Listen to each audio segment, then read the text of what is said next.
All right, go ahead. Hello, thank you so much for coming to this month's October 10th meeting of the Economic Development Committee.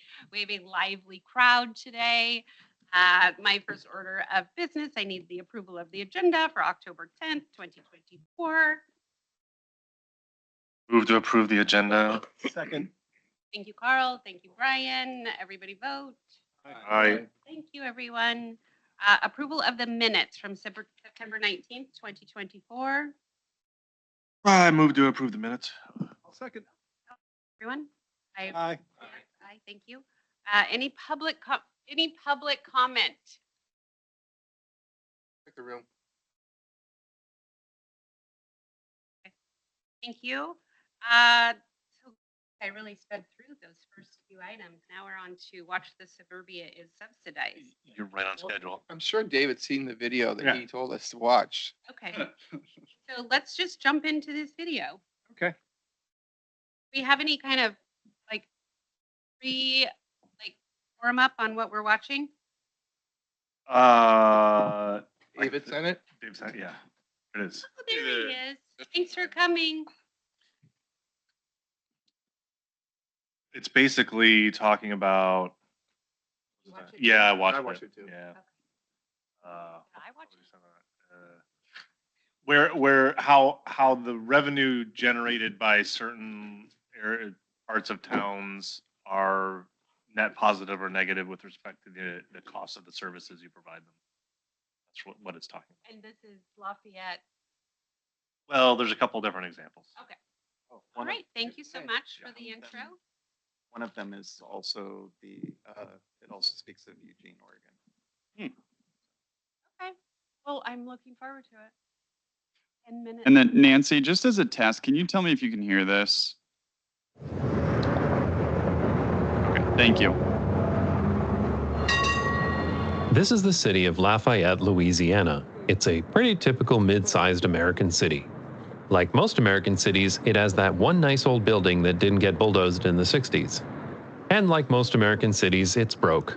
It's full of aging infrastructure in desperate need of repair and not enough money to maintain it. But unlike most American cities, Lafayette acknowledged this fact and requested the help of Strong Towns and Urban 3, a consulting company that helps cities better understand the economic impact of development. Their analysis in Lafayette uncovered a harsh reality that should be a wake-up call to every municipality in North America, as well as any city emulating the American car-centric style of development. But let's back up a bit. In a previous video in this series, we discussed how two identical lots in the same city have very different property tax revenue. In this example, a 100-year-old commercial block built in the traditional style of development drastically outperformed a shiny new development created in the modern car-centric style. But despite the differences in revenue, both blocks have the same cost to the city to maintain their infrastructure. So by bulldozing an old block of shops to build this car-centric second-rate taco joint, the city was destroying its wealth. This example alone should be enough to convince anyone that the modern car-centric suburban style of development is broken, but it's worth exploring this further. Does this hold up in other cities? And what happens when we bring into account the cost of servicing these properties with roads, water pipes, sewers, etc.? And that brings us back to Lafayette. This is a map of the revenue and expenses data uncovered by Urban 3. So what are we looking at? Well, any successful business tracks its ROI, its return on investment. When making a decision between two competing projects, it's critical to know which one will result in the most revenue compared to the investment put into it. And too many projects with a negative return on investment could bankrupt a company. But in order to know your ROI, you need to know two things: your revenue and your expenses.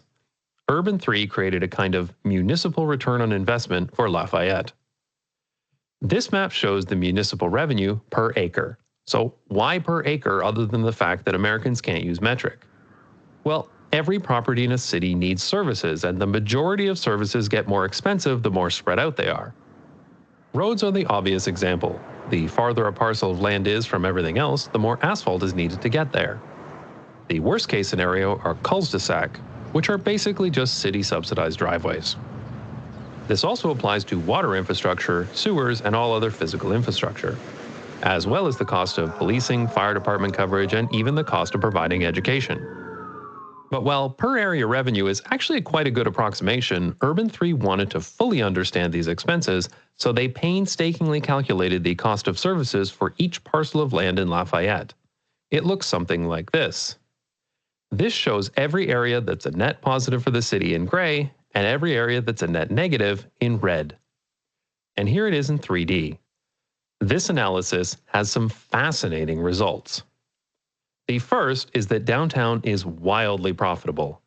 This is a bit surprising because there's nothing particularly remarkable about downtown Lafayette. It's certainly not bad, but you'd never know from looking at these pictures that this is the economic engine of the city, while places like this are a drain on city finances. But this shouldn't be too surprising when you think about it, because there's an insane amount of asphalt and infrastructure here for a very small number of shops. And for some bizarre reason, the Google Street View car drove down every aisle of this parking lot. But since they did it over multiple years, you can move down this way and watch the Toys R Us go out of business. Most of these profitable gray areas are the historical neighborhoods built along the river. But one of the biggest spikes is this place, a modern mixed-use walkable neighborhood called River Ranch. Places like this are a net positive for the city. One of the most shocking discoveries that Strongtowns discovered is that the replacement cost of all of the infrastructure in Lafayette, something that you would expect to happen over about one generation, was about $32 billion. And that's just infrastructure, not all the other everyday costs needed to run a city. Yet the existing tax base was much smaller than that. In order to bridge the difference, Strongtowns calculated that the average family in Lafayette would see their tax bill go from about $1,500 per year to $9,200 per year. But the median household income in Lafayette was only $41,000 at the time. There's simply no way that can happen. But those simple averages are hiding the bigger picture of who's subsidizing who. Because these gray sections are the poorer areas, while these red areas are significantly wealthier. So here's a fun quiz. Which of these two neighborhoods is subsidizing the other, number 1 or number 2? Yeah, it's the first one that's subsidizing the second. The poorest people in Lafayette are consistently subsidizing wealthy suburbanites. But I don't want to pick on Lafayette here. As I said at the beginning, there's nothing particularly unique about Lafayette, and these results are typical for most American cities. Well, I guess in Lafayette, the suburban sprawl is built on former wetlands, which results in unusually high costs for stormwater management, but otherwise, it's pretty typical. So let's look at another city that's not literally built on a swamp, Eugene, Oregon. Here's the Urban 3 map of taxable value per acre. Once again, downtown is clearly visible. And here's the 3D map of revenue compared to expenses. It's still obvious where downtown is, but you might be wondering about this little bump over here. This is Crescent Village, a modern mixed-use development, because once again, these kinds of mixed-use walkable neighborhoods financially outperform car-dependent suburbia every single time. By the way, here's what that 3D map of Eugene looks like from below. The red spikes correspond almost perfectly to modern car-centric suburban developments, a visual reminder that car-dependent suburbia is being subsidized by productive urban places. The data from Urban 3 makes the subsidies visible, and it makes it very clear who's subsidizing who. In Eugene, Urban 3 analyzed 9 categories of development: residential, mixed-use, and commercial in low, medium, and high density.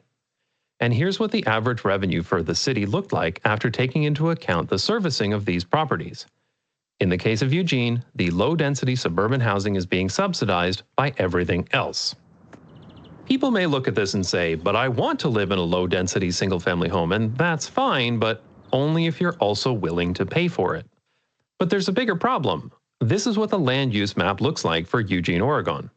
The majority of land is zoned exclusively for single-family residential, which means that the majority of properties in the city are a net negative to city finances. And this is a pretty typical result for an American city. When you see results like this, is there any surprise that American cities are broke? Here's the tax revenue per acre for South Bend, Indiana. See if you can spot downtown. Or here in Charleston, South Carolina. Or in St. Paul, Minnesota. And here's the entire state of New Hampshire, with all of the traditional downtown neighborhoods clearly visible. In every case, in every region Urban 3 is analyzed, traditional mixed-use walkable neighborhoods dramatically outperform car-centric suburbia. But in North America, we've made it difficult or even impossible to build new neighborhoods this way because of modern zoning and other car-centric regulations. Of course, these mathematics apply outside of America as well. Here's a map of Auckland, New Zealand. You can clearly see the increased city revenue along transit lines. And you need to zoom out significantly to see downtown because it is so financially productive. So what do we do with this information? Well, our cities, through their policies, can decide what kind of developments they encourage. The city of Guelph in Ontario, Canada, not far from my hometown, is an excellent example. In 2013, Guelph needed more room, and like all Canadian cities, they were considering expanding their borders and sprawling. But after running this kind of ROI analysis, they decided to focus on infill developments by making it cheaper and easier for developers to create buildings that encourage walkable neighborhoods, like this one. Here's what the revenue per hectare because Canada looked like for Guelph in 2013. Not bad. In general, Canadian cities are better with their finances than American cities. But here it is in 2016 and in 2019. This is what a financially solvent city looks like. So which path will the financially struggling American cities choose for their future? They can decide to make it easy to build mixed-use walkable neighborhoods, making good use of land and encouraging walking, cycling, and public transit. Or they can build more of this garbage and go bankrupt. Seems like a pretty easy decision to me. I'd like to thank my supporters on Patreon who pay me to mathematically annihilate the suburbs in 3D. If you like this kind of content, check out Strong Towns and Urban 3. And if you really like this kind of video, visit patreon.com/notjustbikes. So, the reason that I suggested that everyone watch this movie, this person, Not Just Bikes, he does a synopsis of, he condenses and makes more digestible the information that is available through a website called Small Towns or Strong Towns, Strong Towns. And but I watched his entire series, and even if you're not rabidly anti-car, there's still a lot of meat to digest there. It's so informative. But so Scappoose doesn't have a downtown, as we know, to redevelop. So we have to make a conscious choice about what it's going to be. And what it's going to be is along Highway 30, unless we choose to detour a significant way into making, choosing a spot and saying this is what it's going to be. The same people who did Orenco Station were responsible, that development, Orenco Station, was done by the same people or same person as did the downtown Tualatin project. Tualatin didn't have a downtown either. And they came up with the lake and their new downtown core, which it's okay. It's still very car centric because it's right next to I-5, but they went from Tualatin and did Orenco Station. There is something to that we need to learn the lesson of, and there's numbers here. We're an economic development commission. We would be foolish to ignore that we need a downtown. We don't have one. We can choose where it's going to be. Not we as a committee, but we as a community. Let's see. I have a question, not to interrupt you. Yeah. And it's probably for Ben. So previously, it's been understood, and maybe it's still this way, and I just don't know, but under your leadership, I'm curious. Previously, if a business wanted to come to town and put up whatever, a mini storage, then the city said, we can't do anything about it. They bought the land, they want to put a mini storage up, and we really have no say. is that always the way in a city? Because according to that, it says city has to decide the kind of development we want to encourage. So like, is Right. that something in our bylaws? Who makes those decisions? How can we have a more strategic growth plan? Obviously, we don't get to decide, but you do. Yeah, I would say yes and no. So with Oregon land use planning, our zoning is determined ahead of time. So at the time we get an application or somebody buys the land, and they give an application to the city, we can't determine as long as it already meets what our code says. But if the code is changed and adopted before then, that's where the city has a chance to make those decisions. So we're looking at the 50-year plan, we're looking at zoning, what we allow in each zones, what zones we have. You do that ahead of time in Oregon. That's where you do have that opportunity to kind of plan and strategize. So like, would you allow storage units in downtown, that type of zone? Yes or no? That's where you can plan those things kind of ahead of time. But in It's Oregon, it is something- very much ahead of time that you have to strategize. Okay. We would, as a city, have to decide in advance what we don't want to put in. Right, and it have to be, there are some, and NJ could probably speak better to, or Lori could, about, there are some laws in certain types of zones, but you can restrict certain things, and it just depends. You know, in some cities, they don't allow marijuana facilities. That was an option they had. Other cities, they make laws within a certain distance of a school, or they have different types of commercial. So you can do like larger scale commercial here, but in the downtown, it's very, you know, for example, in Stanfield, our downtown had to be walkable. It was all about that the buildings had a 0 setback on the front. They wanted them set by each other. Multiple mixed use was preferred.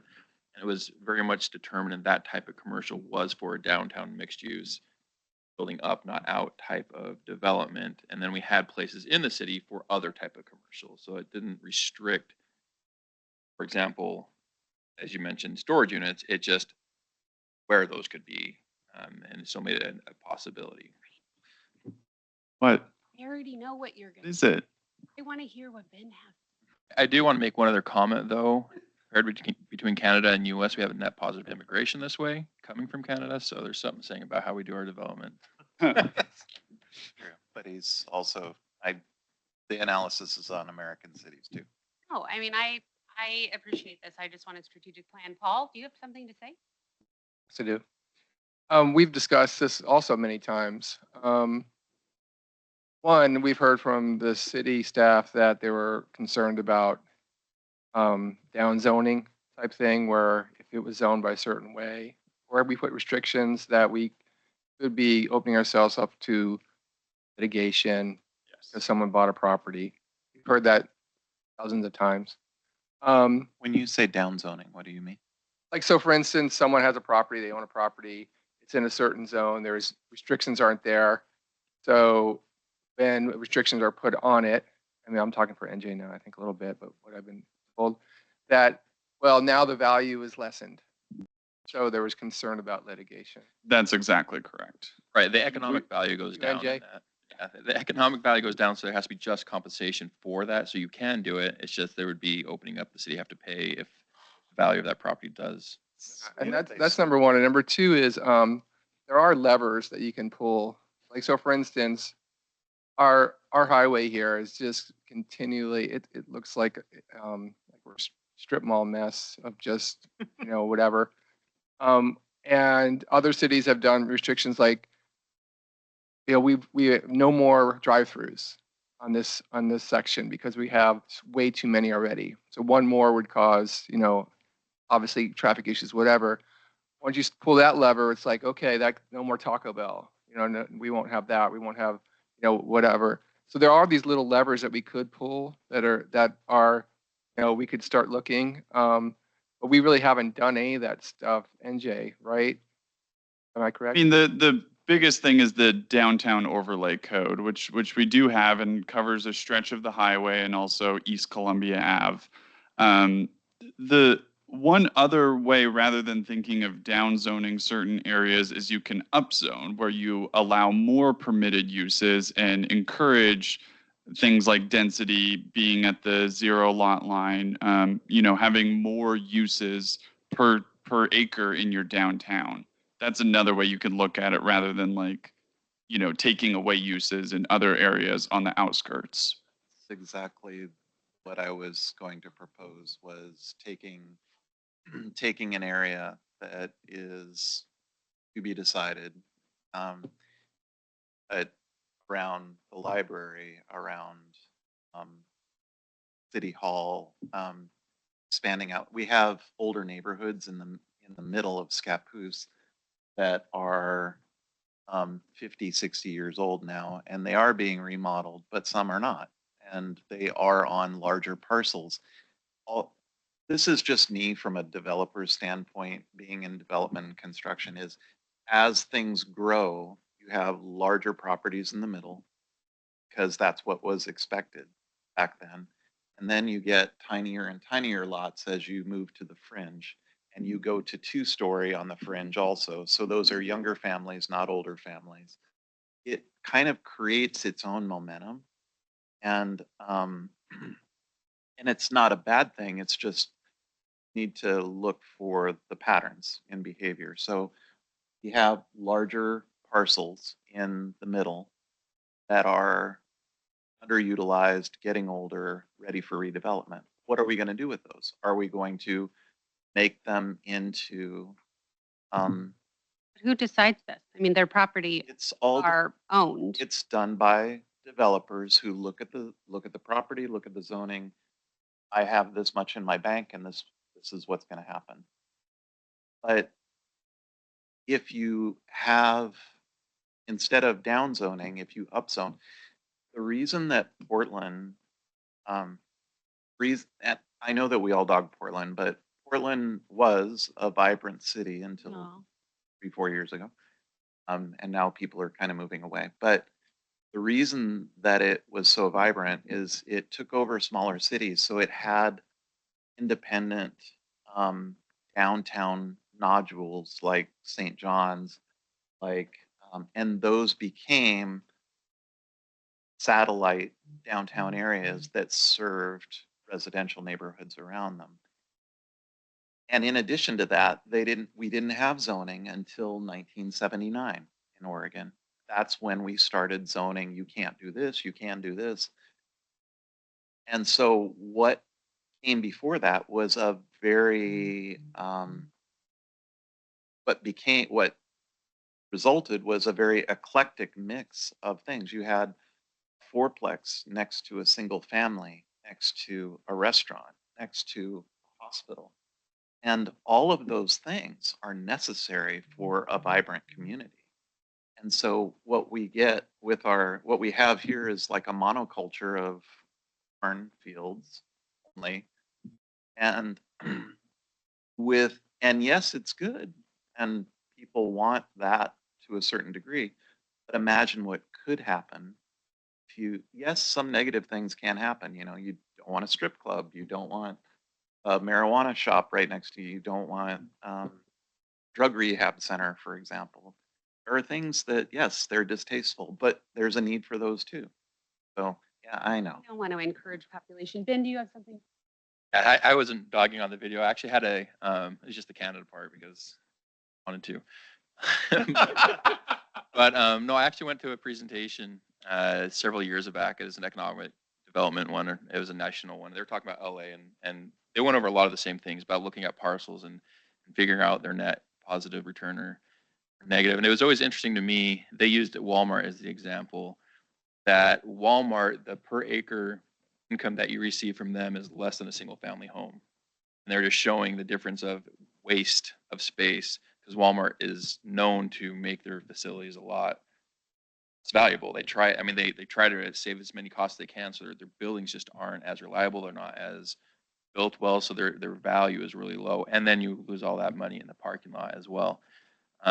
So it's a very fascinating and I totally support the idea of looking at a city that way, and walkability is huge. One thing I have seen, one comes to mind that I saw in Utah in Forum.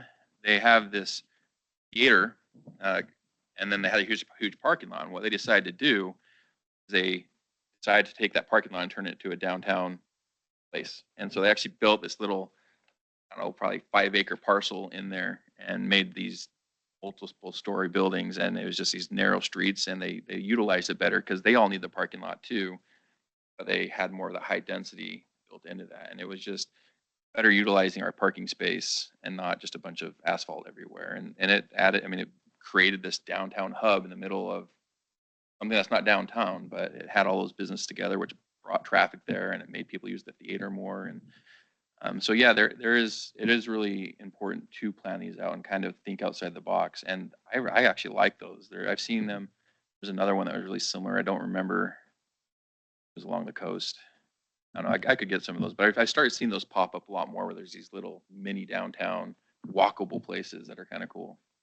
David, I got a question for you. And I asked NJ this. Unfortunately, he couldn't answer it. I don't want to. I'm not. But do they have a calculation of dollars per square foot for like a high density residential, you know, kind of mixed use zoning versus a commercial area or industrial, for instance? So like we have all that land out there that is sitting empty. It's all industrial. At the airport. Yeah, and then you go and they can't, you know, they haven't been that spectacularly successful. But at the same time, you look at that and you flipped it to go, okay, that would be more of a high density type thing. Is there a mathematical calculation that those guys have that have, you know, like, okay, dollars per square foot, we know that tax revenue is going to be X amount higher if we did this. Did they calculate that in this strong towns thing? I highly encourage you to watch all of the videos in the series from this producer where he's digesting all of the Strongtown information. It is very informative. And yes, you need to get past the wanting to do a bike centric thing. That is not what I'm pushing.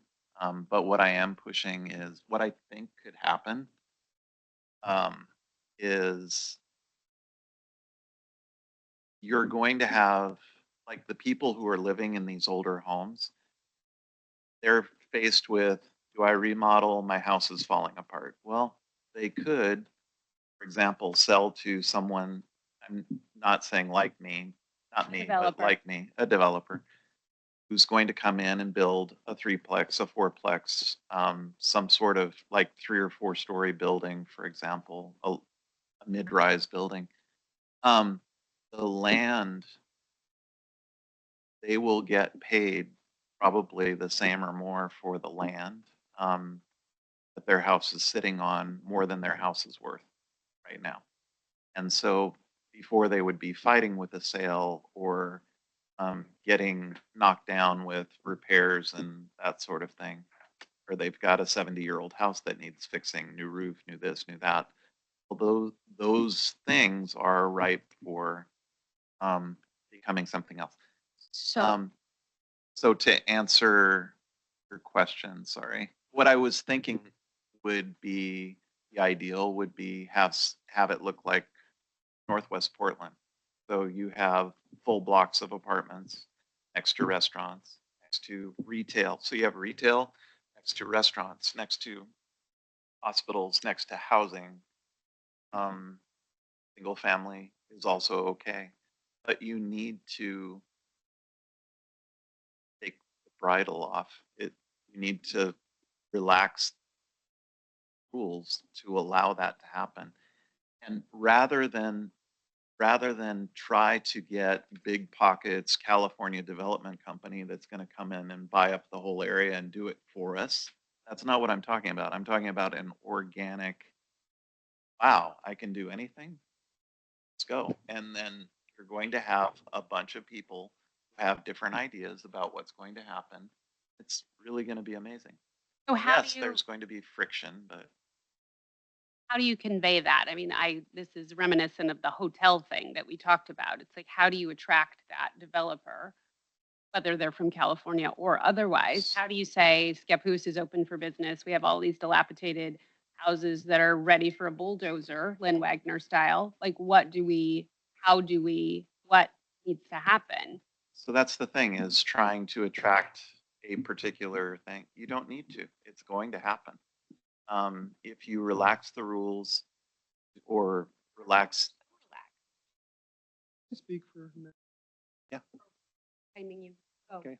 So first thing that was brought up was the issue of downzoning.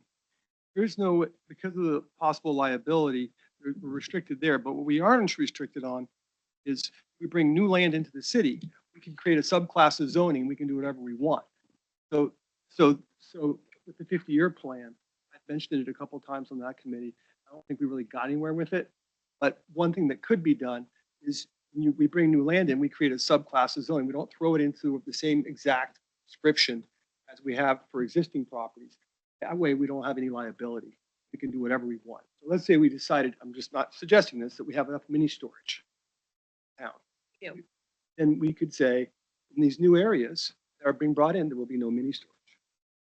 Restrict that increase, or we could say more drive-throughs or whatever we want. That was the first point. Second point, the downtown overlay, we do have an increased density. So everybody should read that carefully because there is an increased density. You talked about down by the library, down this street here, 2nd Street, there's increased density going down there. So, and I do agree that increased density is positive, but you have to be very careful with parking. Because what killed all the downtowns in the 70s and 80s in small communities, and we're not Northwest Portland, is the lack of parking. You create parking issues, people simply won't come because they don't have to. We aren't the level of attraction, or will we be for that? So that's the next point. And then the final point is given the current prices of houses, I actually don't believe that in most cases houses are going to get bulldozed for redevelopment, because even the junkiest house in Scappoose is worth about $275,000. I just bought 4 lots, commercial lots on the other side of the highway, 1st Street. I paid less than $100,000 a lot. So if I have a choice of buying a lot for $100,000 that I don't have to demo anything, less than 100, in fact, substantially less. Why would I buy a house for $275,000 that I have to bulldoze? So because of our housing values are so high, the very fact of the high housing values actually reduces redevelopment, with the exception of houses that are on very large lots. That is the one case where bulldozing might make sense. But if somebody's on a 50 by 100 or 75 by 100 lot, there's no way that lot is worth enough to justify demolishing it, unless the house is literally falling down. Well, I mean, we look at Lane, got going 3 houses down. It's 3 houses to his restaurant stuff? 4 houses.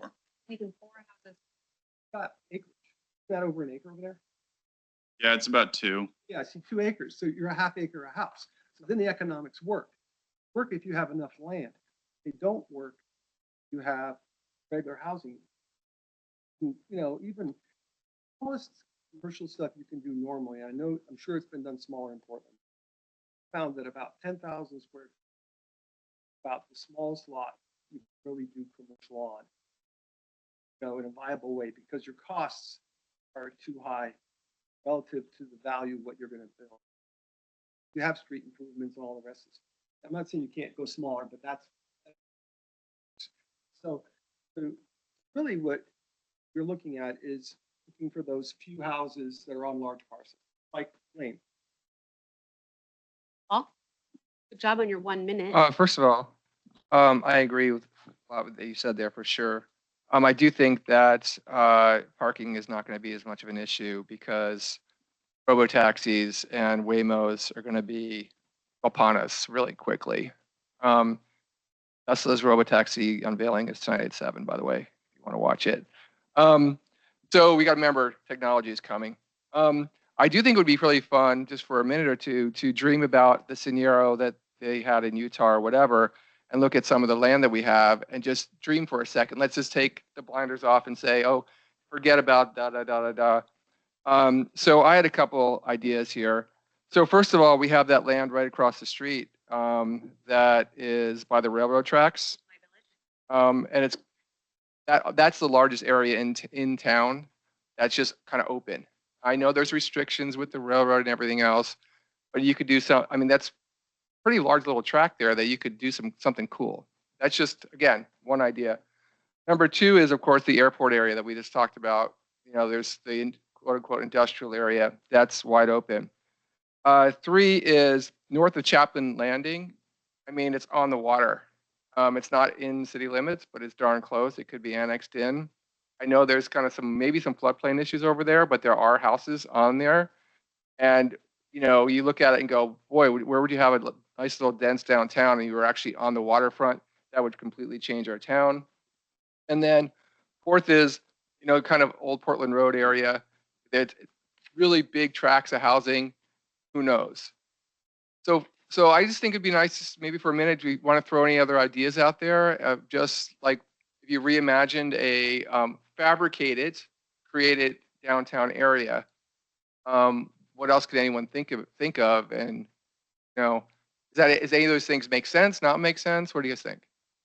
There's one more aspect that Are you going to squash my idea of my fun thing here for a second? no, not at all. It's facts and figures. Dreaming. Dream where we would have a downtown. Yeah, that's what I just asked. So the area right behind the food carts is wide open. What's the zoning there? Expanded commercial. We will not sell. Well, don't worry about the, get the blinders off for a second. Well, and I will say that we've had inquiry meetings about these parcels. So people have looked at it. Well, let's just dream for one more second before we get to in reality. Yeah. Are there any other places or where we could see our town grow? Another one is the gravel pits. I mean, they're going to eventually run out of stone and then they're right there. Well, we've talked about, and we've seen the condition of what a potential place would be to serve OMIC, and that would turn into our downtown. The name of the development around Tualatin, the mall that kind of looks like a city. Isn't that just the town center or? Yeah. Um, No, you're talking- I'll look it up. But anyway, that is built on a garbage dump. And so they have like methane recapturing. Anyway, so it's probably the least desirable place to build, except that it's right next to I-5 and da da da da. But yes, Any other dreams? Dream. I would say behind the food carts, it's very interesting location because it's centrally located. It's in the middle of our town. It's not on the fringe, so it becomes part of our town, not moving our town. The owner of that property, from what I understand, is on the older side. And he's toyed in the past with development, but always wants a price that's too high for anybody to pay and actually make a profit. But the reality is, he isn't going to live forever. So either his price will come down at some point, or his heirs will have this property. And since the property is not generating income, I find it very hard to believe that once somebody doesn't have to pay capital gains on it, that their threshold for selling is going to drop because they're not going to be giving away 30 or 40% of the total to the tax man. So I do think that if we're going to dream, that's not moving our town. That's filling our town. Should invite him. No, We maybe we know that shouldn't. he's our dream. so I think that already is zoned with that in mind. I mean, do you just mean commercial? Oh, yeah, so commercial. Yeah. So the thing that I'm asking for is to about taking the blinders off is trying to imagine Thank you, Natalie. your city without so many rules. So in commercial zones, for example, I'm sure that they have parking requirements and this and that. But what if we took some of those things away? It would allow other things to happen. So I will say too, the downtown overlay ends right here south of the middle school. And so if you were interested in bringing in some of this could be a conversation as we look at the downtown overlay and its boundaries. Because then you could get things like parking reduction, density increases for the kind of development you're talking about. One of the largest features of the downtown overlay is that, at least in the core areas, it requires the buildings to be fronted on the street. So it creates that pedestrian-friendly on-strip mall thing. Yeah. And so from an aesthetic, that would give you that aesthetic in that area. I looked it up. It's Bridgeport Village. I couldn't think of the name, but Bridgeport Village is built on reclaimed. Or This was gravel not the pit. biggest dream session. I thought we'd have more dreams.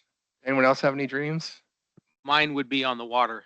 I mean, that's great for the people of Scappoose, but if we want to bring people into the area, talk about the outdoor adventures, the biking and that, let's do something on the river. People can do things on the water. They can see the water. They can fish. That's great for Scappoose, but is that going to bring people into the area? Just having, here's our downtown. So I want to talk about that for just a second. So in none of the information that I've had to date, or we've really talked about, is who we're targeting with a downtown. Do we want to target bringing people in from? Right now, there's very little. There's no agreement or no discussion on, is this for other people or is this for our own people to get them to live here and shop in our communities? So through, I would say through, not stop. So I think a really critical question that I wanted to discuss is exactly that today. You want to focus a downtown on attraction from outside county, outside city residents to come to our town to be in, or is this for attracting people to come live and stay and shop in Scappoose? I think that the objective of this committee has always been to serve the citizen. The problem that we have as Scappoose is people don't shop here because we go out there. It's the opportunity to make more services available. I also think something really cool for I also think that if we make something really cool for our town, our people, that will attract people organically from outside to come in. So we actually fulfill both goals. A lot of times when people try to attract people from outside their area, they end up spending a lot of their money to bait them in. And people actually have a net loss because they're paying people in instead of making something for their own people that then other people want to be. I think the answer is yes. I think it's going to be, we want to make something great for us, and then we're going to have a halo effect, and people are going to stop and whatever. But more importantly, once you create a better living area for all of us, that creates economic growth, and all of a sudden people are going, you know what? I have a small business, and we're about to grow from 10 people to 50. I've been going, and I went through that cool town and I went there downtown. It's really nice. And then you start looking at properties, and next thing you know, you have your next, Astoria Brewing going in or something. So, Only had an old well, it just in, Dream. right? Anyway, that's so a couple of points. Astoria Brewing, for example, would not be possible. You have a friend, Jill, who was looking for a place to open up a brew pub. Cannot open a brew pub except on industrial land because it's well, no, it's considered. the dreams are just dying. I know, You no, don't see a no, nightmare. No one I'm sleeps saying- anymore. I'm saying open it up. But anyway, they're expecting an explosion, so it has to be on industrial land, not or commercial. We're adding it into the commercial code for microbreweries and micro distilleries. But The only like I restriction is said, going to be right odor. now it's not. The only is going to be what? I understand the only real restriction, other than of course having to build it to code, Yeah. is that you can't create an offensive odor because basically these breweries make the whole area on not the brewery. Correct. Way too factual. Something that I'm sorry. that I don't, he's gonna have to help me with. He said, like, loosen the rules, right?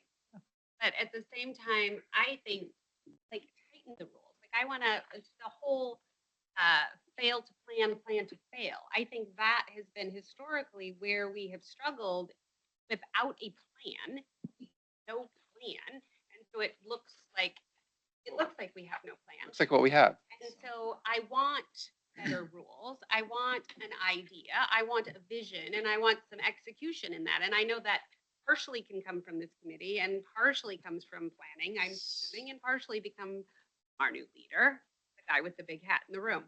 So that is, I want a vision. I want a plan, and I want execution thereof. Don't say no, NJ. There are, Yeah. What I was gonna say is, I agree. If we can dream a vision, we can figure out a way to get there. We talked about two maybe competing things that could be used together or still stay separate. We talked about having a walkable downtown that could be for our local residents, but it can also attract people outside because you have businesses collaborating together, working together. It becomes more of a one-stop place for people. People just come in because it's where you get all your stuff and you can get stuff for your family, different types of food. It naturally attracts people. At the same time, just because we're doing that doesn't mean we couldn't do something with the waterway. Talk about the brew pubs. I mean, look at Hood River and what they've done on their waterfront. They did their urban renewal, made this huge, it's all about the breweries there, but then they have a really cool restaurant in the middle of it, that little pizzeria. We go to it all the time. The Solstice Pizza or whatever it's called. I think it's called the Solstice. But they're surrounded by a bunch of breweries out by the water, and then they have this huge park there, and it's just like this really cool vacation place to go to. And it attracts people outside, keeps people out of the downtown. It's a different type of focus for those people coming from out of town, but it also serves residents in town because it's a really cool place to go, get your brewery, get your pizza, go party or vacation or whatever you want to do there. And so I think it really just comes to having that dream, having that vision. What do we want to see here? What would really add to that recreation, that biking culture? What would help utilize our strengths, which we have the forest, we have the water, as well as make that downtown a lot more friendly for people to want to be there to walk around and not worry about traffic or parking. I want to pile on something you just said because this is, again, something that gets said a lot in passing, but we haven't talked a lot about it, is the connection to outdoor recreation, right? It's in a lot of our vision statements. We talk about it, but whenever we're talking about downtown, we never focus on that connection. So my question is, how critical or how important are the what we're doing with downtown? How does it have to be? How closely does it have interconnected to people accessing outdoor recreation from it? Like, does it need to be integrated? could say that. I mean, if it's, It could means you don't have an opinion, you don't care. no, what I'm thinking in the back of my mind is we're kind of juggling ideas around. My overarching statement is let people go do what they want and you will, and competing ideas doesn't need to happen. So we can have a loosening of the rules on these lots around the library, for example, and can also extend the downtown overlay into that elderly gentleman's property so that something positive can happen there as well. But There's Need a not, plan. Can we I don't go want back to to just his willy-nilly question? have another Taco Bell. Hold on 1 second.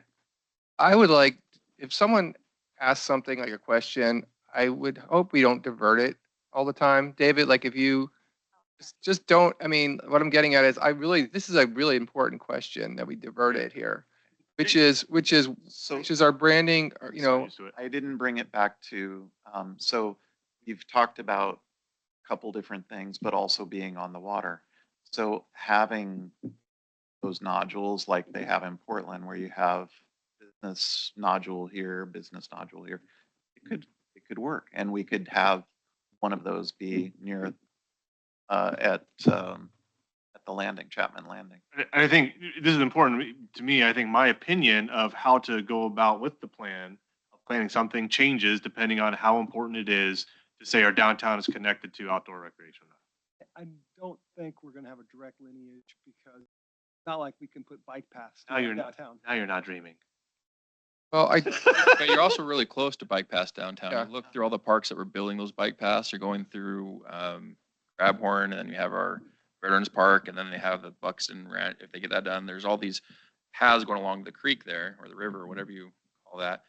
And that's right next to our downtown. A quick bike path coming into there I think, connects people into One of the- downtown. I think we got three things here.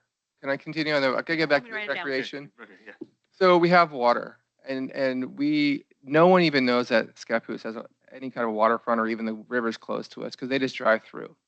That's one resource. Number two is we have the trail, the CZ trail, is something that we do not take advantage of. Okay, so, and then three, we have the views. I mean, we have some amazing views in this town.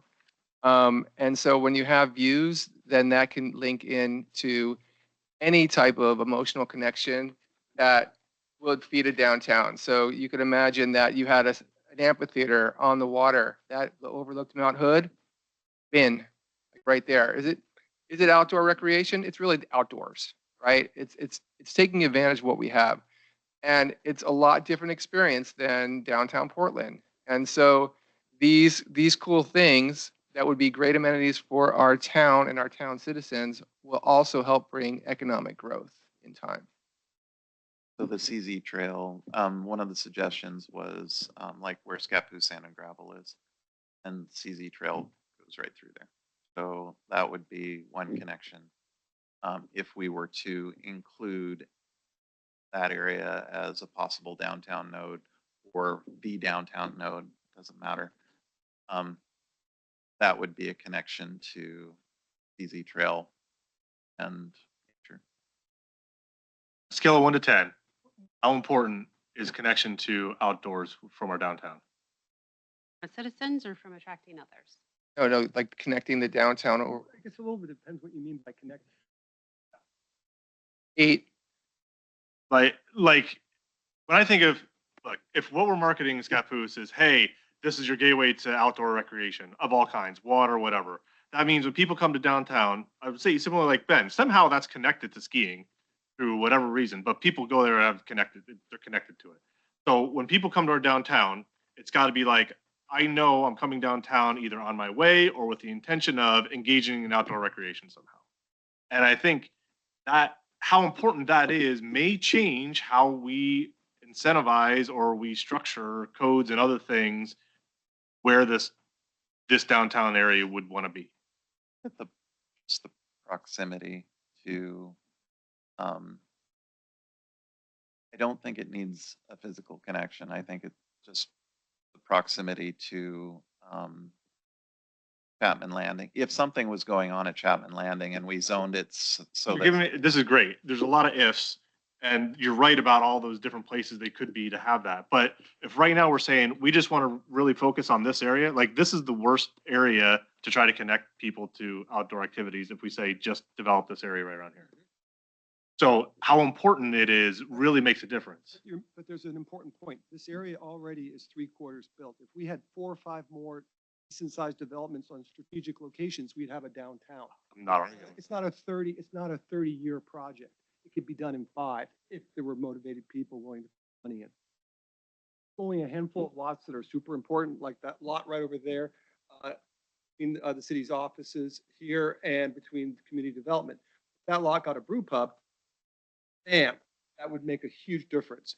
There's a couple other sites here, and it wouldn't take much. We'd have a downtown. So instead of looking at a 30-year project or something that is moving our town, we can actually develop our downtown into a downtown much easier than any other option. You're totally right. And when we talk about what our recommendations are in this, that'll be a part of it, right? There's certain things that'll happen faster and certain things that won't. But I think it's important to understand and be honest with ourselves about how important is connecting a downtown to the outdoor recreation that we're promoting. How important is it? But I think that the audience that you're talking about, and I mean, outdoorsy is great, but I feel like if we're going to say that this is who we are, and I'm not saying that we're not, but yeah, are we looking to attract outside to come in, your original question, or are we creating something for the residents of Scappoose? And I think, yes, we can have that flavor, but I think that's a separate image or brand to creating something for the citizen. Like, you keep talking about this, but I still think we have this bigger issue. Right. I think, I'm going to try to repeat back what I heard you say. What I heard you say was, look, if you're starting from the point where we're creating downtown for our citizens aren't interested in coming to our downtown to connect with outdoors because they already do that. Right. So while nice and maybe a future thing, and it is important as a brand for Scappoose that in general we're connected to outdoors, our downtown doesn't necessarily need to be engaged directly with that because of all the things we just said. Right. I don't disagree with that. I just want to be open and honest about it. Okay. Honest. Always are, Christine. I know. But is it really separate, I would say? Are you trying to get a healthy community, or is it just, hey, we are here, but you can use everything outside of Scappoose. Go explore outside of Scappoose, but park here. Because like I say, we already have a lot of the infrastructure there. It's already connected. I don't see the problem of adding that in there to where your residents can take a pathway or a bike down to downtown to get your groceries. You don't have to take your car because we are promoting this outdoor healthy community. Like Bend is known for having their pathways connecting to everywhere. That's just kind of this outdoorsy feel to it. Doesn't mean that's not the central part of the downtown. It's just that not a subset that we can get those connected to the CZ Trail. So when people come, they can park there, also come get some ice cream, go back and go home, and it's all part of their adventure being on their bike. They have all these trails connecting all the way down to Chapman Land, and they go skiing. They don't have to get in their car and come downtown. They can get in their bikes or whatever. I mean, you could have that as part of that recreation outdoor feel as a whole entire city, fueling your downtown. I'm not thinking the whole thing is a downtown. That thing of the water, I wouldn't call that a downtown. It's more like a little business complex where it's an attraction, like you said, a module. Downtown would be down here for sure. As we talk about, there's a lot of opportunity there, but why not connect them? Why not have that entire city recreation feel or outdoor feel?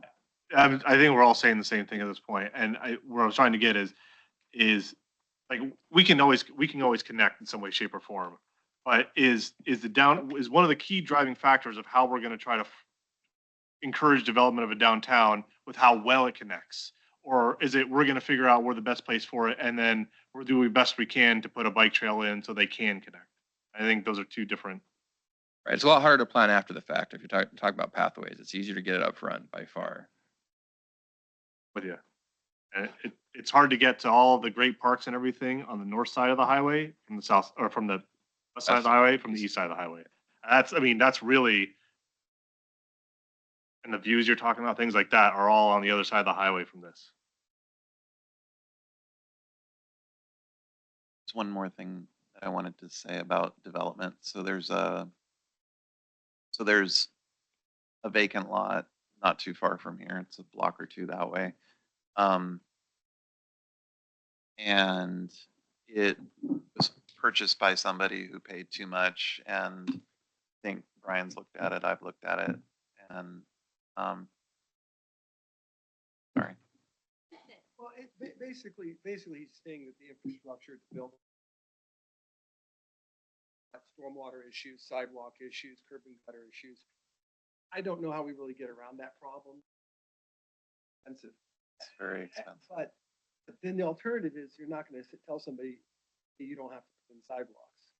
So That's kind of where I'm going, is so the more that you require from developers, part of that whole video series that we watched, you'll see it in different sections, but is that the more if you require a curb, then you have to direct stormwater somewhere. So then you're, where you could have a road for vehicular travel and then a swale, controlled stormwater, and then a sidewalk without the curb.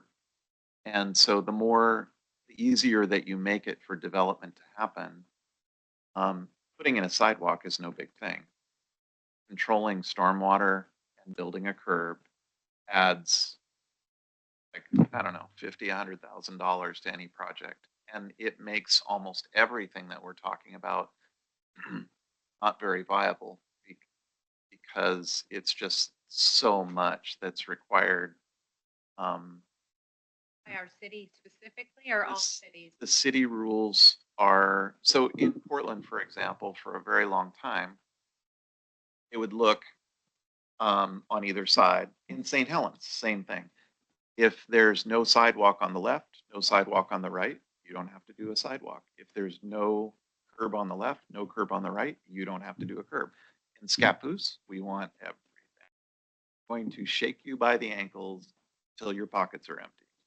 And it really needs to change, because nothing is happening here. It's all happening elsewhere because of the rules. And so anyway, I know that the rules are there because someone has decided that that's the way it's gonna be. But the results are here. There's not, Enough our nose to spite our face. yeah, there's not much happening, and you need to step back and look, okay, what are we gonna change to get things moving here? And how is it Say going we're to, open for business. right? There are some things that could be adjusted that might lower cost. I'm not saying that necessarily but that little things. To increase the requirement for a certain amount of bike racking. So, well, I've seen about 6 bikes, my bike racks in 20 years. So obviously, we're not having a shortage of bike racks. And so as a developer, you see that, well, that's only, a little bit of money for the bigger bike rack, but it's land. Land when you're in the downtown area. So all the parcels are so small, every bit of land messes with the development. So I would like to see maybe some things like that looked at. I understand that, in general, we're trying to go to a more bike-friendly place, but we are so far from needing more bike racks than what are in the old code, because simply you don't see people using it. And most people that ride bikes, it's also kind of funny. They have a good bike, they bring it into the building. They have a lousy bike, they throw it in the grass. So they're not even, so the bike racks just aren't really used. That's just a small. Paul has something to say about bike. Not about bikes. No, although I ride bikes, but not in Scappoose. So let's go up a level here. And this is a question for everybody, Ben especially. So we have a 50-year plan going on right now. And I'm on the committee, you're on the committee as well. And you're on the committee. And we kind of expected this stuff to be happening as part of that 50-year plan. Really hasn't happened at all. The 50-year plan is more of a land use thing, and it's been concentrating on expanding our urban growth boundary. Exactly opposite of what that video just said. And we spent a lot of money on it and staff time, which is money. And it's still ongoing. And I think the whole town feels like disappointment in some ways about we don't have that downtown center. We don't have the amenities. And I think some of them believe, hey, we're going to come out with a plan with this 50-year plan and actually have some answers. And right now, we're not going to have those answers. So my question is, number one, how does this work into the 50-year plan? Or if it doesn't, is that all for naught, or is it just two different plans? That's number one. Number two is we spent a lot of money on consultants. Staff does, the city does. I'm not for that, but at the same time, is this something that you need? A consultant needs to come in and look at our entire area and come up with some ideas. That's to everybody here, but mostly to staff. Yeah. So, I mean, there's tons of different ways that you can do a downtown plan. I think it's starting with, the strategic plan to get us the vision, starting with you all, and then, moving its way through staff and council. In terms of the 50-year plan, that was something that we talked about, but ultimately staff felt and you all kind of agreed that with the amount of time we had to do code work, like it was a little more like cleanup rather than true visioning for the downtown overlay. And so we talked about pushing that off just a little bit to maybe get like a transportation growth management grant where we could get some consulting assistance from the state. Or, if it's decided we do it this way, we could do it totally in-house with EDC, Planning Commission, council, and staff. But we did talk about it, and we ultimately decided that it needed a more intentional and strategic look than because the downtown overlay code is going to need more than just like, administrative cleanup type of stuff. It needs like visioning and community involvement. And so that's why we sort of split them up and push the downtown stuff to later. Did that answer your question? Ben, do you have any addition to that? I haven't gone through the whole 50-year plan yet, working to catch up with that. As far as using consultants, I have mixed feelings on consultants because a lot of times the deliverable I get is just what we would have come up with anyways. They make it really thick and they're really good at making it look nice. They have people that have good PDFs and good imagery. And that was always some of my frustration on something that's like, well, we would have come up with the same plan. We already kind of did, but I'm glad that we paid you to, yeah, make a real big document out of it. I mean, really, it comes down, every city is so different.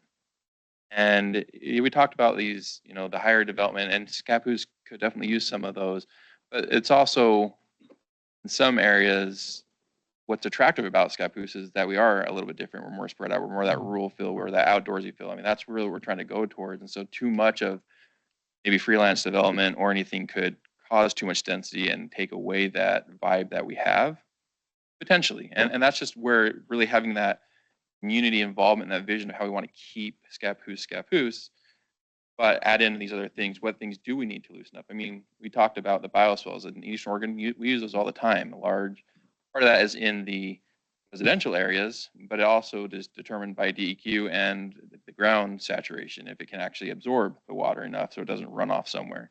So in Eastern Oregon, it's very dry ground. It works very well, and so we don't require that a lot. And residential is a great way to save money, and it's very attractive.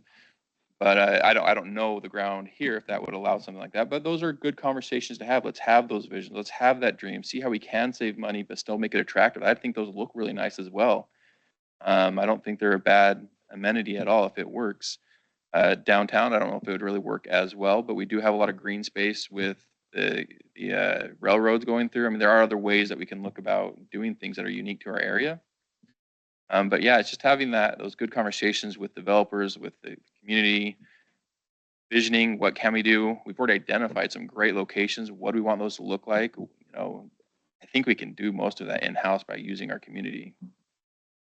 One more follow-up on that.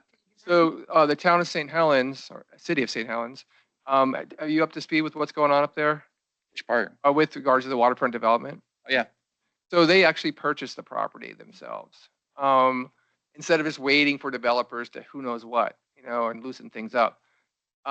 Is that a venue, a way that you could possibly see that we go? I've explored that option as well, starting off with the whole developer side on the city, but then you hand it up. Well, that one would be recreation. They'd probably keep that, but economic development, getting something. I've seen that in Gresham. They did that with their big, I don't remember what they call it, but this huge thing. They built it and then they leased it out to a developer, and it was a public-private partnership that brought in something better than they had before. And definitely a route we can go if we're trying to spur development. Just have to, and what's nice with the city is we can find some financing that you can't get otherwise, as long as we're staying a partner with it or there's some value to the city. So No Business Oregon has some stuff for city facilities that can help, so we could team it up with a city facility, but also get some enterprise in there. I mean, there's a lot of creative ways to go about it. It's just, again, having that vision and working with people, interested parties, see what we can do to make it happen. Super excited. Thank you, Ben. Thank you so much. Hey, NJ, when is our last 50-year meeting? Because we were supposed to have it a couple months ago, Yeah. and it didn't happen. And then we were told we'd be told when the final meeting is, but we've never heard. It's not scheduled. We don't even know on. So it's out of way. No, and honestly, it's so there's some extra analysis that some committee members requested, and so that's what's taking the consultants a while to work on this. Okay. Yeah. They got their illustrators working overtime and can get it up. Sorry, change it to a A 50. 50-year plan, it Yes. takes 50 years to make the plan. Yeah. Good. This has been all most. Are we done with your, I mean, I don't want to, Great I'm not job. trying to skip you, like your formalized. presentation. Great. I'd like to. 5 minutes. Yeah. You go can for have it. all of the last 17 I minutes. don't want all the last 17. Oh, My brain overfloweth. Okay, so we're piggying back. So we're going 2.2, Yeah. Mr. Carl Fenstermaker. Thank you for the recognition of something we've been talking about for the last hour. No, So I have bullets that I need to accomplish. listen, okay. So I wasn't allowed to send anything out because I didn't want to make NJ angry, but I went through the 50-year plan docs. I got the preliminary stuff out of the community connection project that the Columbia County's doing.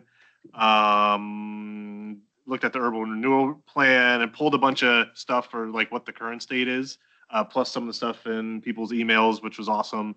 I'm not gonna go through all that because we don't have the time, but I'm gonna actually, NJ, when do I need to get you something so it's in the next, whatever? The next meeting is the 21st, so if it's in final form by the 14th, that'd be golden and appreciated. By final form, I'm gonna give you the draft of that date that you can include so everybody has it before the meeting. Yeah. Remember, Okay. you're chairing the next. I don't remember that. You're gonna have to remind me 3 more times. Someone's going on vacation. I remember. See, it's somewhere, yeah, warm. It's true. Actually, you'd be prepared for chaos. So I'm gonna put all that together so you'll see all those bullet points. Some interesting stuff, actually. Most of the stuff we already know and talked about today, but I want to put it on there. When it comes to the vision, I think there was a lot of good conversation today. I think a lot of it's real clear, but one thing we're gonna have to do as a committee is decide what we want to present as our option A for where does downtown exist. So be prepared for the next one. I'll send out some notes. We've talked about all the pros and cons. And the options are around here, the parcel over by the thing, by the waterfront, nodules. Like, we've talked about all these things, but I think as a committee, we need to decide, look, this is where we should, and like, yes, if something else happens, maybe whatever, but we need to make a recommendation for what should be the focus. Because all these levers we're talking about being able to pull, like, they've got to be intentional for whatever we think option A is. So be prepared next time. We're gonna make a recommendation. We're gonna try to. Can you send it to, you're allowed to send us stuff. You just uh, can't we commit. can't reply. Yeah. So Will you if send you it? could get a little earlier, then we could get back, then if we can like really think about it. Sure. It was a week before. I will send you all the things. It's basically all the stuff we just talked about. So Right. yeah. I got it, Mayor Smith. Get nervous. It's okay. If you want to. I mean, look, I say we're going to make a decision. We're going to get probably 80% of the way there, and then we're probably going to have to talk about it again. And then we're going to get feedback from council at some point. So, but we want to be real clear with ourselves, as clear as we can, though, what we think the best path forward is going to be. So just a quick comment, because we talked about it earlier. Yeah. I just want to show on the screen so you kind of see what I was talking about earlier. So here's that megaplex. It used to just be a big parking lot. As you can see from the aerial, that parking lot has been integrated with this little pseudo downtown area. So it still has parking even for the megaplex, but it also supplies all these parking for the businesses kind of incorporated in one place. It's really cool. And yeah, they're narrower streets, but it just brought down this whole new feel. And this is brand new. Like you see, it's narrower streets, smaller lots, a ton of businesses in a place that was just one place, a parking lot. Looks like Boise. Yeah, that's that one in well, it's in Orem, but There's no residential, but that's probably because that's not really what Utah wants with their family situations. I don't know. they already have enough of that, right? Actually, the residential places, the Vineyard has been growing like crazy. They're all down here. I mean, it's within walking distance, pretty easy. It's like they got a Top Golf there now, which is cool. Sorry, that's new. I haven't seen it. But yeah, it was just this little downtown, different way of thinking about how to create a downtown that didn't exist. It's not really a downtown. It's not the center of Vineyard. If you be pulled out further, they have a whole different downtown around their waterfront. But this made this little micro downtown, which was really cool. Thank you. So that's next time. The other thing next time, so I made some bullets on the next section to really talk through is what levers are available, not what we're recommending it. That's, I mean, we could talk about both at the same time, which is going to end up happening, but both what levels are available and then what we're going to recommend. So that's where I need a lot of help from you guys. I've been trying to jot a lot of notes about what people have thrown out there as things we could do. I want to make sure we capture all that. Are these the dreams? These are, no, we've dreamt. The dreaming is section about where, what, and who we're doing it for.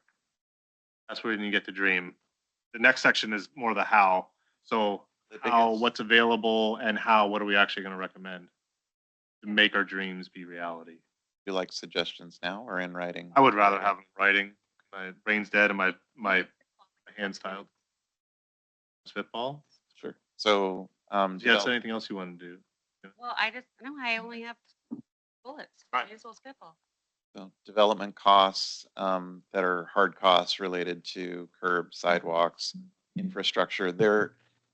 When a developer comes into the city, there are things that the city asks for the community. Maybe a bus stop, a fire hydrant, a street light, like because of traffic counts or something like that. All of those things enter into the mix. So reducing those amounts or reducing those asks by the city increases development. On the other side, you can have SDC.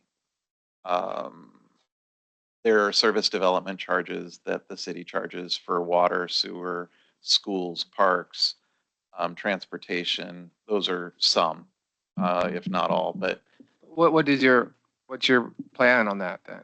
so you can reduce the SDC charges. The SDC charge is a shot in the arm that they get money, they spend it now, but really it's not going to the new sewer plant. They're going to put a bond up later.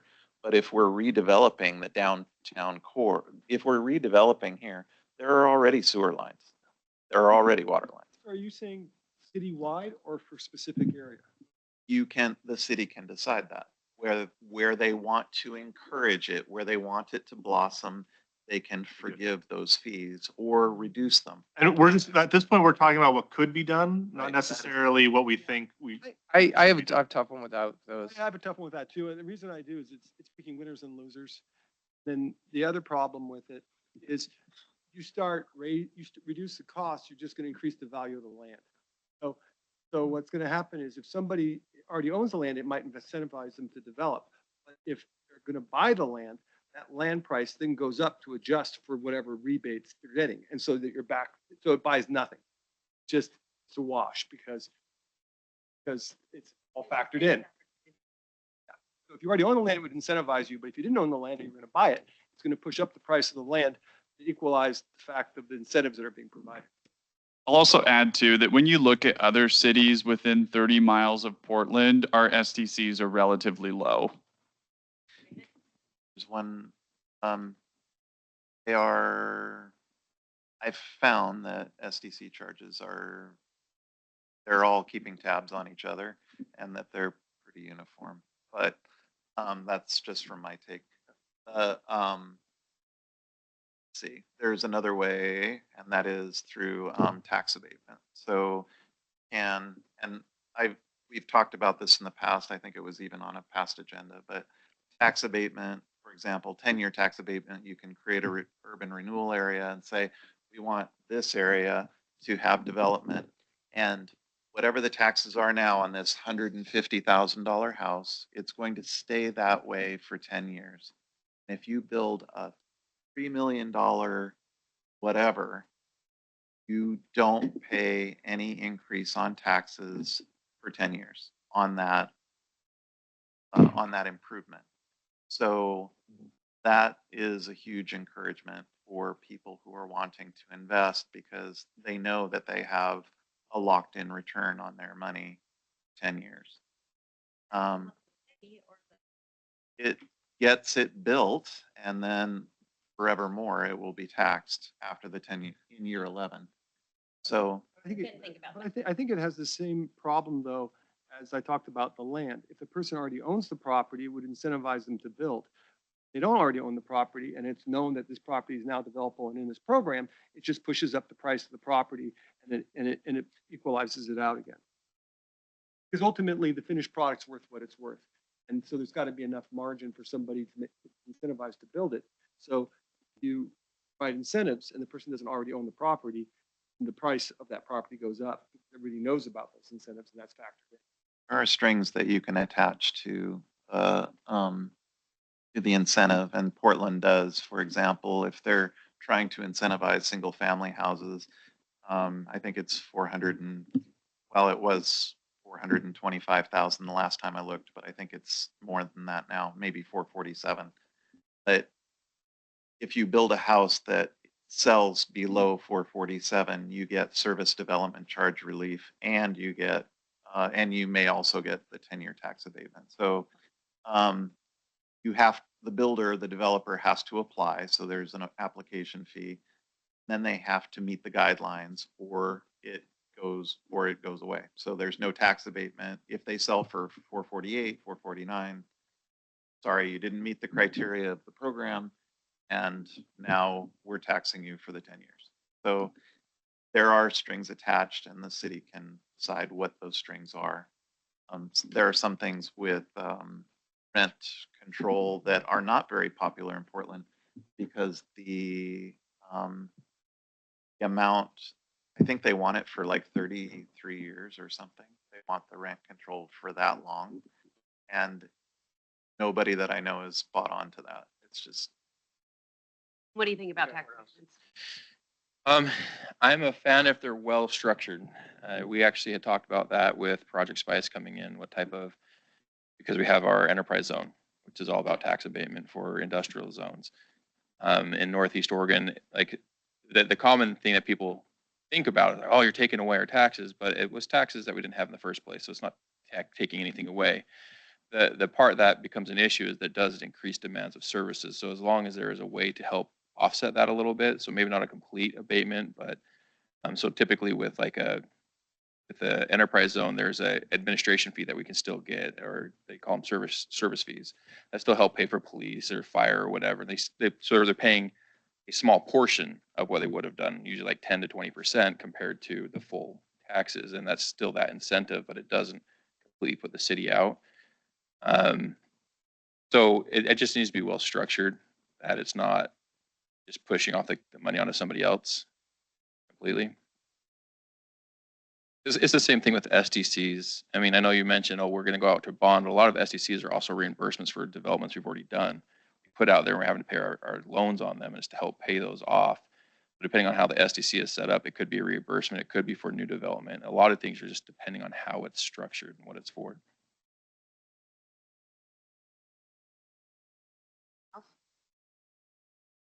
Oh, you got something? I'm going to go to my next section. No. Okay. 3.1, we've already talked about the next meeting that Mr. Carl Finstermaker is leading on November 22nd. Yep, I'm going on vacation. Never heard that. He's going to send something out in advance so we can all look at it, but certainly don't comment. And then the next meeting is December 29th and January 16th. And before we end, we have one statement from Mr. Brian Rosenthal. Can I ask a question about the meeting first? Do you all want to keep that December 19 meeting? Because it's too close to Christmas and. Just asking, yeah. I'll be here, but Make it? I said we can nuke it. Why don't, No, we've got momentum. can we decide then at the How next? much momentum? You're going to be on vacation. I'm going to be on vacation December 19th. Oh, not that. Oh, that one. Yeah. We decide the next meeting? Do we have to decide 2 meetings in I advance? won't be here. yeah, that's kind of why I raised it. Couldn't we just bump back the next meeting to To the the 10th? November 21st to the week before, like we did this one? Yeah, let's do that. Mean December 9th. No, Oh, December November 12th? 21. Yeah, 10 days earlier. Wait, the November meeting? Oh, December 12th. Why? Oh, so you can be in town, Christine? Okay. Do y'all want to do that? December 12th? We're talking November, so because Oh. Christine's going to be on vacation November. What I'm saying is also then December 12th because it's, Oh, yeah, we could do that. We could bump them both. Y'all want to? That's fine. All right, November go ahead and make a 12th. motion. We need a motion or we can just do it? We've So already moved. talked about it. Can I move to do those things? Yeah. Thank you. I'll second. okay. Thank you. Everybody's, Aye. okay. Okay, All good. right, we're bumping them back a week, Up a week. up a week. Okay. Thank you. Anything else? Great job. I love this. Good job, boys. Good job. I will be here the next. You got a minute. 90 I seconds. wouldn't be the same without you. Okay, I got 90 seconds. Catastrophe. So I handed out a quick sheet. Over about a year ago, we started talking about the shortage of daycare in Scappoose. I said I would look into it. News, getting more daycare. Grace Lutheran Church, Gail Walker is the board chairperson. I handed out a little short note from her. We've already had our surveying done. We've had a early meeting with the city. The city's been very helpful. They've given us a good path to getting this done without it getting crazy. So we're going to be able to build a building. It's going to hold have 2 classrooms. We'll hold 30 kids total. It's going to not only increase Grace Lutheran's capacity daycare, it's also going to allow them to have a better preschool program and better after-school program. One of the neat things about Grace Lutheran is because they're state certified, they can take government money for low-income families. So this also provides daycare for low-income families. State will not give money to non-certified daycare. So that gives low-income people also a place to go. And this will not take care of kids that are under the age of 3 or under the age of 3. That's a very specific niche. This is for 3-year-olds and up, but this should pretty much take care of our daycare issues in Scappoose for those that are 3 years old and up for the next several years anyhow. There's the building. Building's going to go on Grace Lutheran Church's site. It's going on the southwest corner of their property. It's about 1,300 square feet. The design guy's been hired to do it. We're hoping that we'll be ready to turn our application in by the end of the year. And we're hoping to have it up and running by September of next year. So, Good job, Gail. Yep, Gail did a good job. She's been very bulldogish. It's the hardest boss I've ever worked for. Yeah. She wants to get it done. All right, fantastic. Thank you. Thank you very much. Thank you, everyone. We will see you next November. Probably. Great job, Carl. Hey, thanks. Great discussion, everybody. It was Thanks, Nancy. engaging, Way to respectful. dream, Amazing. everybody. Joe, great job Yeah. hiring Ben. Super happy with him.